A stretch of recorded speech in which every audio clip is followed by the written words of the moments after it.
Hey, Crapgamer here with Crapgamer Reviews. Thanks for checking out another video. And you know, it's unusual that we actually see anything negative about the PlayStation 4. So imagine my surprise when I see this article getting kind of passed around, and it is a bit of negativity about the PS4. And the name of this article is PS4 Pro Support is Growing Up to be a Disappointment in Many Ways. And I find this article to be particularly poignant because it talks about things that nobody else seems to be talking about. And it's things that I've talked about a little bit. So the PS4 Pro has been on the market for about 6 months. And it talks about how it's grown to be a disappointment within the core gaming community. So much so that many are now wondering whether the console is actually worth the higher price. Which is something I've been pointing out for a while now. And he's saying that it has nothing to do with HDR or anything like that. Because HDR is pretty cool. But it's basically about how it fails to actually deliver a lot of things that people maybe would expect with it. It says PS4 Pro support is defined by the improved graphics, shadows, effects, ambient occlusion, but most importantly resolution and or frame rate when compared to the version of the same game runnings on the original PS4. While there are definitely some excellent PS4 Pro showcases like Horizon Zero Dawn, which offers checkerboarding rendering and super sampling at 1080p, there are also many disappointments to be found. And so this is basically what this article is talking about.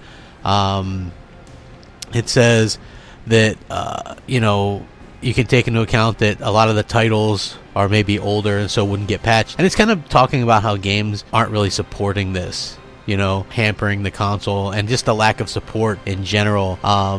When you take into account that some of these games were over a year and a half after the launch of the console, it's easy to pin them as some of the worst offenders when it comes to PS4 Pro support or lack thereof.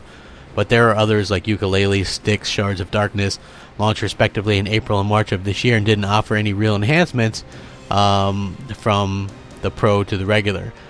So far, most of the blame can be attributed to some game developers are being lazy. However, Sony's own mistake is doubtless the biggest thorn in the PlayStation 4 Pro's side, referring to the fact that the Pro options are inexplicably locked behind users' setup instead of simply being available to everyone. This is a problem that hits 1080p users the most, since there are many games where a high-resolution mode is indeed available, and yet, for unknown reason, there's no super sampling or downsampling when using an HD TV. 3 cases in particular are worth pointing out, and sadly these are all Sony games. The Last of Us Remastered actually had a downsampling option with the PS4 Pro set to 1080p until patch 108 removed it without any explanation. MLB The Show 17 offers 3 different modes, 2160p, 1440p, and 1080p, but once again HD TV owners only have the option of faster frame rate while they're locked out of enabling improved image quality.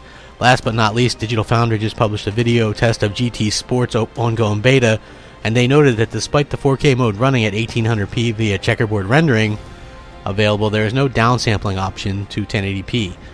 Once again, Sony does not seem to care, and they disregard is all even more jarring after Microsoft revealed that Project Scorpio handles all this at a system level, allowing 4K and 1080p users to choose between resolution and performance modes on every single game. We can only hope that Sony will make an effort to push developers to deliver better PS4 Pro support. So I get called everything in the world when I bring this up, but as far as I'm concerned, we're consumers and we're supposed to bring stuff like this up. Why is it that Sony gets away with all this stuff when Microsoft clearly has the better options in mind with Xbox Scorpio with the Beast mode? You know, you don't need boost mode or anything like that. Like the PS4 Pro is kind of a mess when it comes to games that actually see improvement, and you're not really seeing much of an improvement outside of image quality.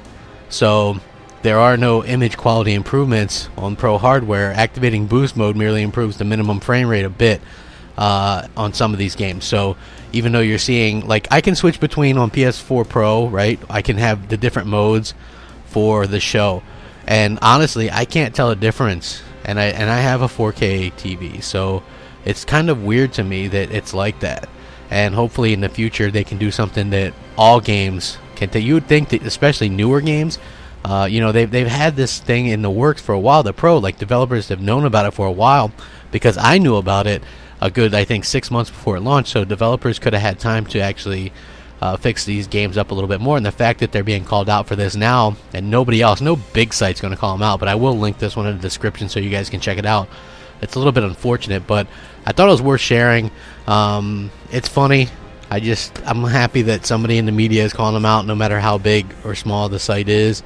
I feel like Sony gets a free pass on a lot of stuff like this, and the Xbox Scorpio is the polar opposite of this. Just keep that in mind as we get closer to Scorpio's launch. Let me know what you guys think. If you enjoy the content, please hit that like and subscribe button. I would appreciate it. Thanks for watching. Rack 'em up. Crapgamer out.